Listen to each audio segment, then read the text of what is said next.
అందరికీ నమస్కారం. SBR talks channel స్వాగతం. అనేక మంది ఎక్స్పర్ట్సే మనం ఇంటర్వ్యూ చేస్తున్న విషయం మీకు తెలిసినటువంటిదే.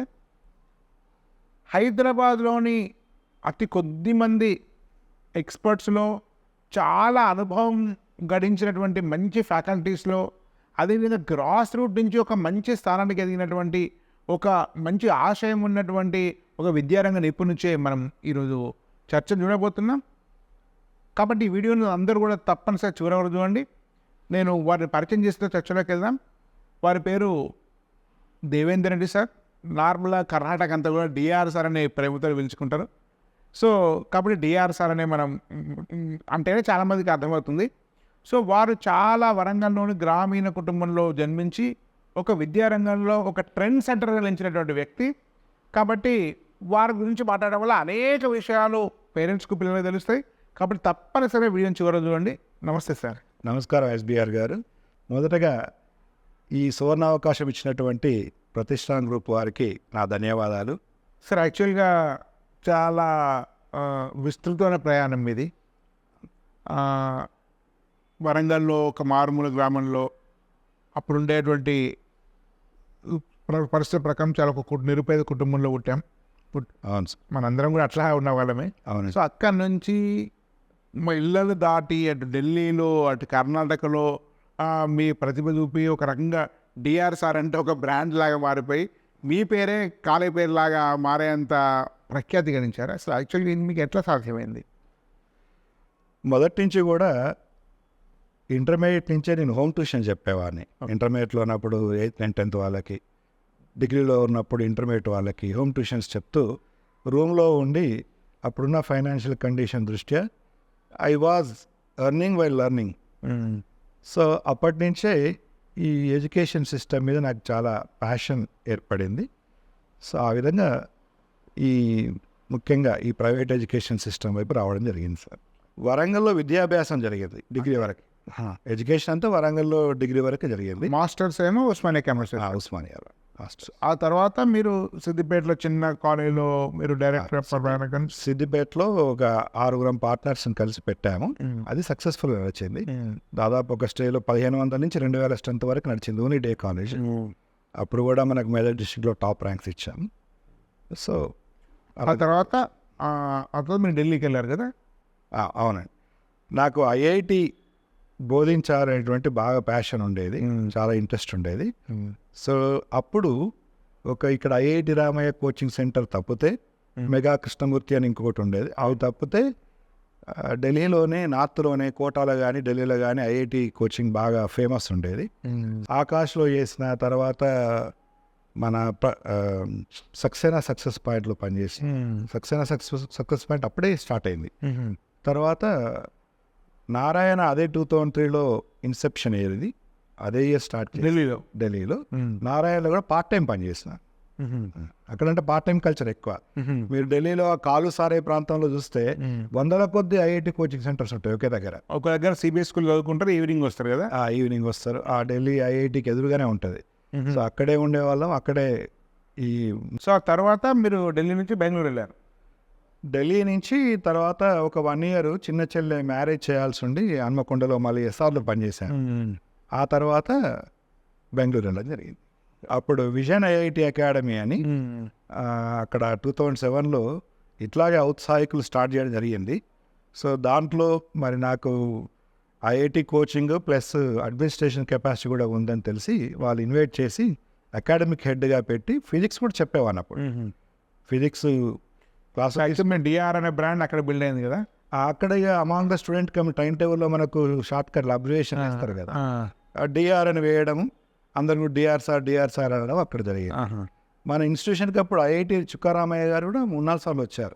ఓరియంటేషన్ క్లాసెస్ తీసుకున్నారు. ఓకే సార్, నాకు మీ బ్యాక్గ్రౌండ్ తెలుసు. ఎందుకంటే మీ సిస్టర్ కూడా వెరీ లాంగ్ బ్యాక్ డిగ్రీ అవుతున్నప్పుడు పరిచయం. అవునవును. సో మన పరిచయమైన విషయం తెలుసు. అనుపమ పంటలు వండపోయేటి, గ్రామాల్లో వర్షాలు లేకపోయేటి, గిట్టుబాటు లేకుండా అట్లాంటి పరిస్థితులు ఉన్నాం మనం. అవును.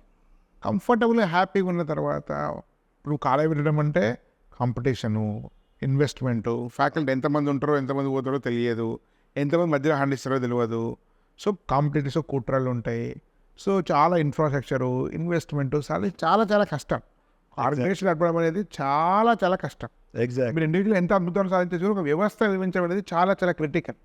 ఎగ్జాక్ట్ సార్ అంటే అంత రిస్క్ మీకు రిస్క్ అనిపించలేదు అది? నిజం చెప్పాలంటే ఇప్పటికంటే కూడా ఫైనాన్షియల్గా అప్పుడే కంఫర్టబుల్గా ఉండేవాడిని.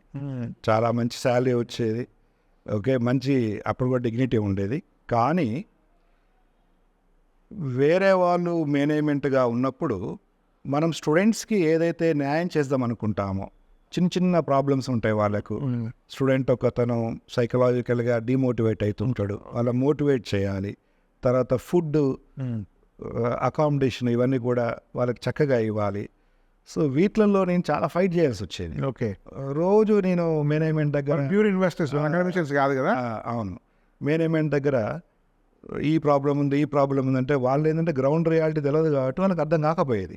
అదే వాళ్ళు కూడా అకాడమిక్ బ్యాక్గ్రౌండ్ కాదు కదా. అకాడమిక్ బ్యాక్గ్రౌండ్ కాదు వాళ్ళు రియల్టర్స్. అదే సో వాళ్ళు కూడా చాలామంది చెప్పేది కూడా విని దీని ఇంపార్టెన్స్ అర్థం చేసుకో. సో మనం వచ్చింది ఎందుకు, విద్యార్థులకు చక్కని విద్య ఇవ్వాలి, కాంపిటేటివ్ ఎగ్జామ్స్లో సక్సెస్ ఇవ్వాలని వచ్చాం. మరి అది నెరవేరుతలేదు కాబట్టి కష్టమైన నష్టమైన ఎందుకైతే ఈ ఫీల్డ్కి వచ్చామో అది సాధించాలని ఓన్ ఇన్స్టిట్యూషన్ పెట్టడం జరిగింది. నాకు స్టూడెంట్ సెంట్రిక్ ఎడ్యుకేషన్ ఏదైతే ఇవ్వాలనుకున్నానో ఆ లక్ష్యం ముందు ఈ రిస్క్ అనేది చాలా చిన్నగా అనిపించింది. దానివల్లనే మనం డేర్ చేసి పెట్టడం జరిగింది. సార్ యాక్చువల్గా ఇవాళ రేపు ఎడ్యుకేషన్ అంటే బిజినెస్ సెంట్రిక్ అయింది, కొన్ని సందర్భాల్లో టీచర్ సెంట్రిక్ అయింది, చాలా దురదృష్టం. కొన్ని సందర్భాల్లో టార్గెట్ సెంట్రిక్, ర్యాంక్ సెంట్రిక్ అయింది. కానీ నిజంగా ఉండాల్సింది స్టూడెంట్ సెంట్రిక్. మన ప్రాచీన గురుకులాల్లో కూడా ఒక గురువు 20 మంది కూర్చుంటే వాళ్ళ సామర్థ్యం బట్టి, వాళ్ళ ధారణ శక్తిని బట్టి, వాళ్ళ అభిరుచిని బట్టి వాళ్ళకు డిఫరెన్షియల్ ఎడ్యుకేషన్ ఉండేది. నేను విన్నదాని ప్రకారము మా యొక్క స్టడీ మేరకు మీ యొక్క ఎసెన్స్, మీ యొక్క ఆత్మ మీకు స్టూడెంట్ సెంట్రిక్ ఎడ్యుకేషన్ అంటే విద్యార్థి కేంద్రీకృత ఆధారంగా మీ బోధన ఉంటుందని చెప్పాను. దీని గురించి కొంచెం ఎలాబరేట్ చేయండి. ఇప్పుడు ఒక క్లాస్ తీసుకుంటే మనకు అన్ని రకాల విద్యార్థులు వస్తారు. ఒక్కొక్కరి స్టేటస్, ఒక్కొక్కరి నైపుణ్యం ఒక్కో రకంగా ఉంటుంది. సో అలాంటప్పుడు మనం ఏం చేస్తామంటే మెజారిటీ ఆఫ్ ద స్టూడెంట్స్కి సూటబుల్గా ఉండే విధంగా ఒక అకాడమిక్ ప్రోగ్రామ్ డిజైన్ చేస్తాం. ఆ అకాడమిక్ ప్రోగ్రామ్ ఎగ్జిక్యూషన్కి వచ్చేసరికి క్లాసుల్లో ఒక ఇంటరాక్టివ్ లెర్నింగ్ మెథడ్లో ఉంటుంది. అంటే బోర్డుకి లెక్చర్ చెప్పుకుంటా వెళ్ళకుండా ప్రతి కాన్సెప్ట్ చెప్పిన తర్వాత స్టూడెంట్ రెస్పాన్స్ చూసి అర్థమైందా లేదా అని చూసుకొని దాన్ని మళ్ళీ అవసరమైతే దాన్ని ఇంకొద్దిగా డీటెయిల్గా చెప్పడము.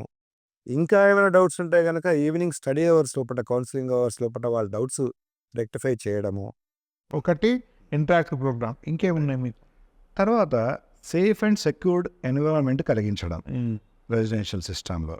అంటే ఫర్ ఎగ్జాంపుల్ నేను పనిచేసిన కాలేజెస్ లోపల కనీస సీసీటీవీ సౌకర్యం లేకపోవడం, తర్వాత ఒక సెక్యూరిటీ సరిగా పెట్టకపోవడము, తర్వాత పిల్లలు మానిటరింగ్ సరిగా లేకపోవడము, చదువుకునే పిల్లవాడిని కూడా వేరే పిల్లలు డిస్టర్బ్ చేయడము, ఇలాంటిదంతా కూడా మనము రిమూవ్ చేసి రెక్టిఫై చేసి అది తక్కువ స్ట్రెంత్ క్లాస్కి పెట్టి మనం చక్కగా మానిటర్ చేయగలిగినప్పుడు స్టడీ అవర్స్లో కూడా సీనియర్ లెక్చరర్ ఉన్నప్పుడు ఆటోమేటిక్గా స్టూడెంట్కి స్టడీస్ పట్ల ఇంట్రెస్ట్ వస్తుంది కాబట్టి ఇక వేరే యాక్టివిటీస్ వైపు వెళ్ళిపోడు. కాబట్టి స్టూడెంట్ని ఫోకస్డ్గా ఉంచడం నెక్స్ట్. సార్ అల్టిమేట్గా సార్ ఇప్పుడు ఎడ్యుకేషన్ అంటే మీరు ఎంత కోచింగ్ ఉన్నా ఎంత, సో నేను కూడా 30 ఏళ్ళ నుంచి అదే ఫీల్డ్ ఉన్నాను. అవునండి. సో అల్టిమేట్గా ఇది ఒక ఎమోషనల్ కనెక్ట్. అంటే మనం చూస్తుంటాం, మనం కూడా మనకు చిన్నప్పుడు మనం చదువుతున్నప్పుడు స్కూల్లో మీకు ఏ సబ్జెక్ట్ ఇంట్రెస్ట్ సోషల్ ఉంటుంది. బహుశా ఏం కారణం ఏంటంటే సోషల్ టీచర్ ఇష్టం ఉంటాడు. ఏ సబ్జెక్ట్ ఇంట్రెస్ట్ అంటే మ్యాథ్స్ అంటారు కూడా, ఎందుకంటే మ్యాథ్స్ టీచర్ ఇష్టం ఉంటుంది. అంటే ఎగ్జాక్ట్ స్టూడెంట్కు టీచర్ మధ్య ఉండేటువంటి ఒక ఎమోషన్ ఆధారంగానే వాళ్ళ ఒక మైండ్ సెట్ ఉంటాయి. నిజంగా టీచర్ ఇష్టం ఉంటే ఇష్టం లేని బాధ అవుతాడు, టీచర్ ఇష్టం లేని అయితే ఇష్టం కూడా చదవాడు. ఇట్లాంటి వాతావరణంలో ఇప్పుడు ఈ ఇంటరాక్టివ్ కోచింగ్లో ఆ ఎమోషన్సే మ్యాచ్ అయ్యే విధంగా ఉంటుంది. అదే ఎమోషన్స్ మ్యాచ్ అయ్యి రెజొనేట్ అయిపోతే ఒకరిది స్టూడెంట్ రిక్వైర్మెంట్ లెక్చరర్ అర్థం చేసుకొని దాని తను ఎమోషనల్గా ఎలా ఉన్నాడు అని చెప్పేసి అర్థం చేసుకున్నప్పుడు వాడిని అప్బ్రింగ్ చేయడానికి ఏం చేయాలనేది లెక్చరర్కి ఐడియాస్ వచ్చి ఇంప్లిమెంట్ చేస్తారు. అదే మనం చేయడం జరుగుతుంది ఇక్కడ. ఇప్పుడు మా శ్రీధర్ మీ దగ్గర ప్రతిష్టాన్ ఫౌండర్, చాలా మీతో మాట్లాడారు, మొత్తం రీసెర్చ్ చేశాడు, చాలాసార్లు వచ్చి లాస్ట్ ఇయర్ నుంచి చాలా ఎగ్జాస్టివ్గా మనకి అబ్జర్వ్ చేశాడు. లాస్ట్ ఇయర్ నుంచి మీ గురించి డిస్కషన్ వచ్చింది.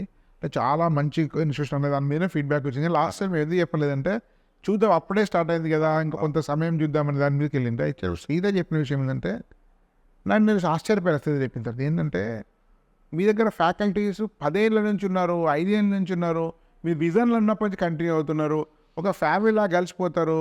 సో ఒక ఎలాంటి ఒక ఆర్టిఫిషియల్ వాతావరణం లేకుండా గ్రామాలలో ఒక కుటుంబం కలిసి ఎట్లా కలిసి ఉంటారు. ఎగ్జాక్ట్లీ. సో అది ఒక యూనిక్నెస్ అని మా శ్రీధర్ చెప్పాడు. సో ఏంటి అసలు ఇది ఎట్లా బిల్డ్ అయింది? ఇప్పుడంటే అన్ని చిన్న ఫ్యామిలీస్ అయిపోయినాయి, ఉమ్మడి కుటుంబాలు లేవు. ఒకప్పుడు ఉమ్మడి కుటుంబం ఉన్నప్పుడు మా ఫాదర్ వాళ్ళు 6 అన్నదమ్ములు. 6 నేను పెద్దగా అయ్యేంత వరకు కలిసి ఉన్నారు ఒకే ఇంటి.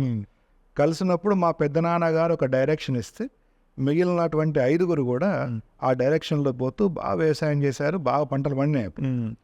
కానీ ఆ తర్వాత సరే కొన్ని కారణాల వల్ల విడిపోవడము, ఆ తర్వాత అందరు స్ట్రగుల్ కావడం జరిగింది. ఇప్పుడు ఇక్కడ కూడా ఈ ఎడ్యుకేషన్ సిస్టమ్ కూడా అలాంటి వాతావరణం, ఇక ఆ ప్రభావం ఉమ్మడి కుటుంబం ప్రభావం మీ మీద పడ్డట్టున్నది. డెఫినెట్గా ఖచ్చితంగా ఉంది. సో ఇక్కడ కూడా మనము అలాగా ఒక ఫ్యామిలీ పెద్దలాగా బాధ్యత తీసుకొని అందరి బాగోగులు చూసుకుంటే వాళ్ళు కూడా గుండె మీద చేసుకొని హాయిగా పనిచేసుకుంటారు అనేటువంటి ఒక ఉద్దేశంతో మనం అలాంటి అట్మాస్ఫియర్ కలిగించడం జరిగింది. ఫస్ట్ ఆఫ్ ఆల్ ఫ్యాకల్టీ ఇది నా ఇన్స్టిట్యూషన్ అనుకునే విధంగా మనం అది నేను అబ్జర్వ్ చేస్తాను. కాబట్టి ఫస్ట్ నుంచి కూడా అసలు మనల్ని వదిలిపెట్టి ఇంతవరకు ఒక ఫ్యాకల్టీ కూడా పోలేదు. అదే చాలా ఆశ్చర్యకరమైన విషయం అది. ఇవాళ రేపు పెద్ద పెద్ద కార్పొరేట్ కాలేజ్ అంటే మనం లెక్చరర్స్ అంటే వాళ్ళ వర్కరు, నేను డబ్బులు ఇస్తున్నా, వాళ్ళు నా ప్రకారం చెప్పినట్టు వినాలి, ఎట్లా చెప్తే అట్లా వినాలి, ఎలాంటి ఎమోషనల్ కనెక్ట్ లేదు. అలాగే మన దగ్గర ఒక కుటుంబ పెద్దలాగానే ఒక కుటుంబ సంస్కృతి ఇక్కడ మనం పెంపొందిస్తున్నాం. కాబట్టి వాళ్ళు హ్యాపీగా చేసుకుంటున్నారు.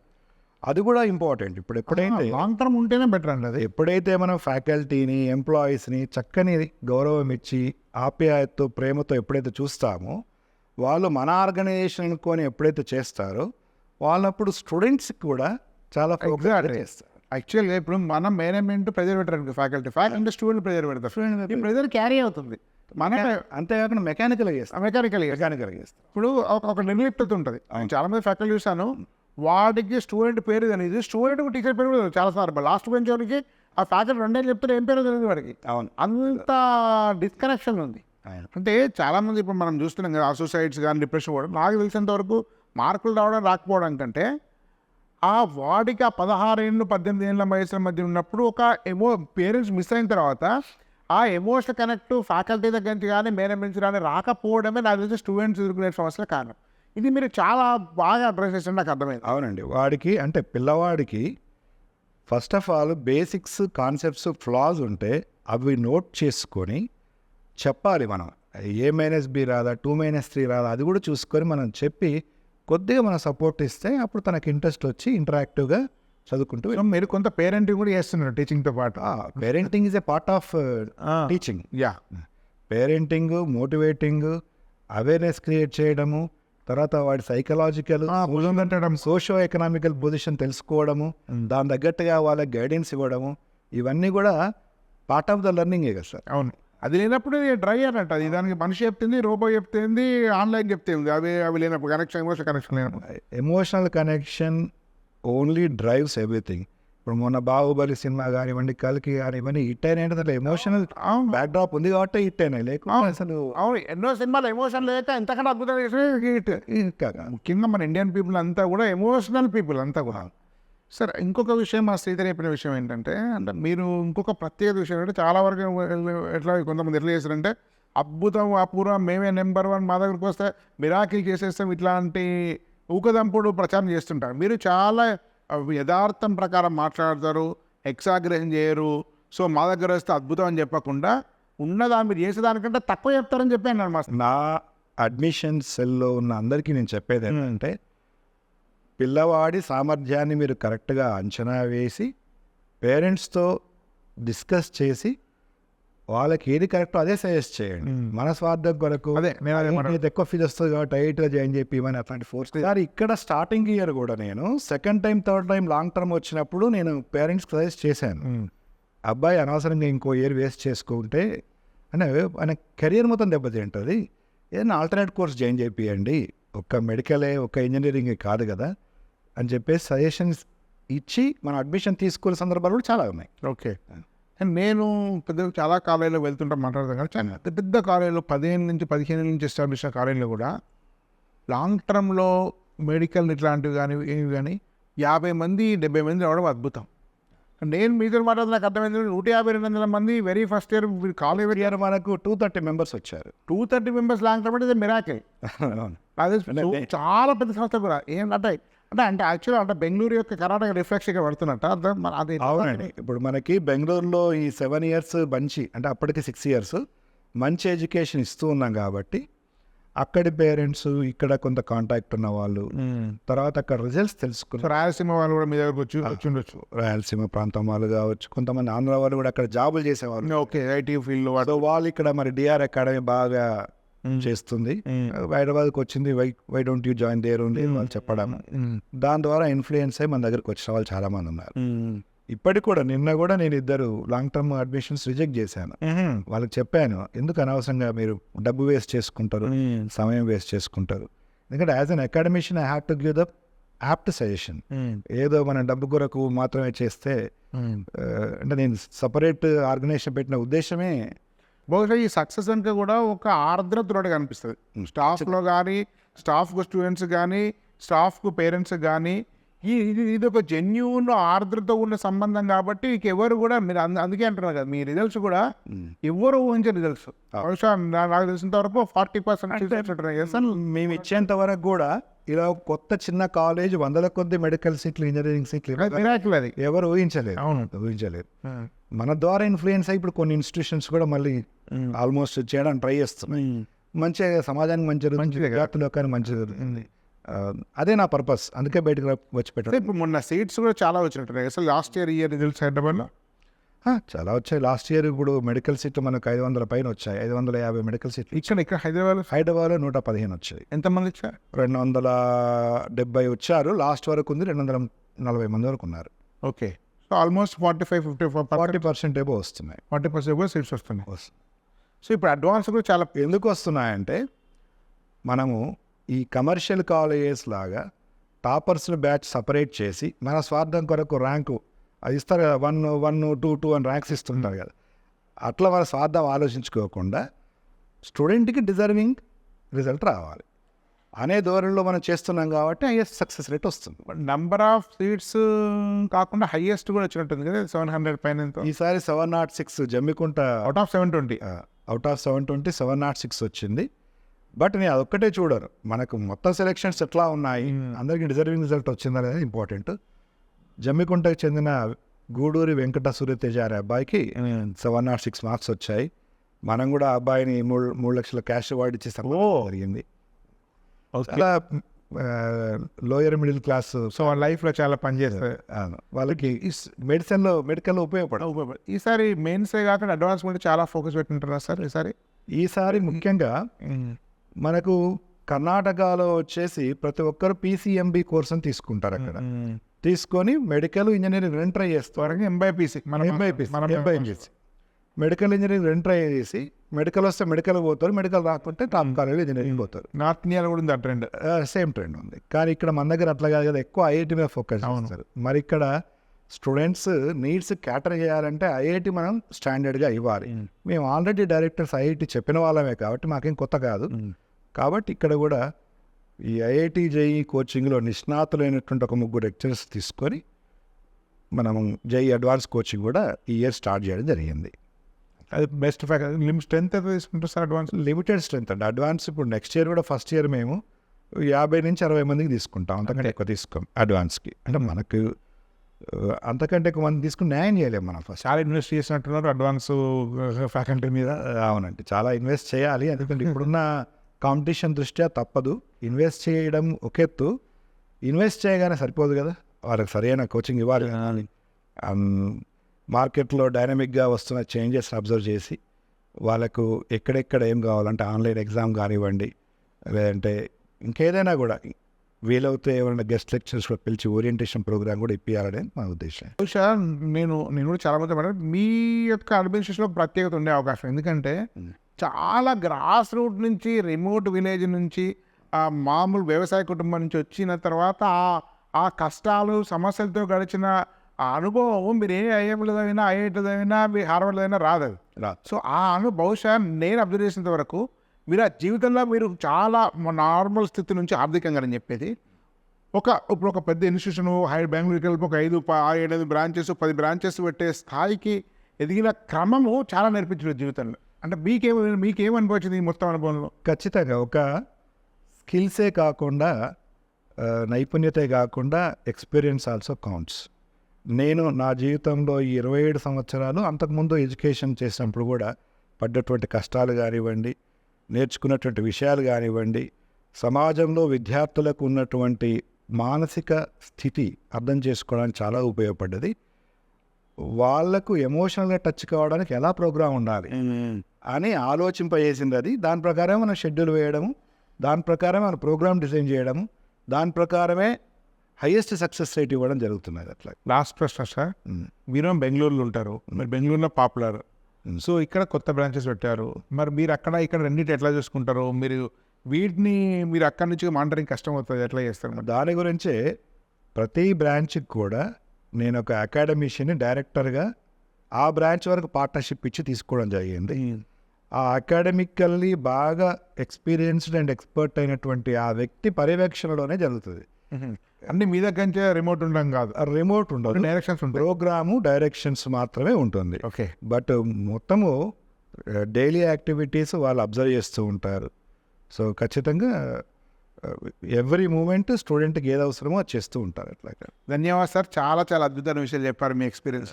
అందరూ కూడా ఈ వీడియోని షేర్ చేయండి, లైక్ చేయండి.